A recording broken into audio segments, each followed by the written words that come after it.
మేము పెట్టేటువంటి ఆ యొక్క నారికేల ఖండద్వయము కాశ్మీర బలము దాడిమే బలము స్వీకరించండి అని చెప్పేసి 5 సార్లు చూపించండి. ఓం ప్రాణాయ స్వాహ, ఓం అపానాయ స్వాహ, ఓం ఉదానాయ స్వాహ, ఓం సమానాయ స్వాహ, ఓం బ్రహ్మణే స్వాహ. శ్రీ మహాగణాధిపతయే నమః. నారికేల ఖండద్వయ కదలే బల దాడిమే బల కాశ్మీర బల బీజ బల నైవేద్యం సమర్పయామి. అస్తో వృక్షాలయామి.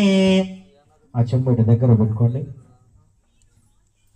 ఓం గం గణపతయే నమః అనుకుంటూ సెంటర్లో పెట్టుకొని ఈ 3 వేలతో స్వామికి ఒక్కొక్క పుష్పం తీసుకొని ఇట్లా మనస్ఫూర్తిగా స్వామి చుట్టూ పెట్టేదానికి వీలుగా రాండి, లేదంటే దూరం నుంచి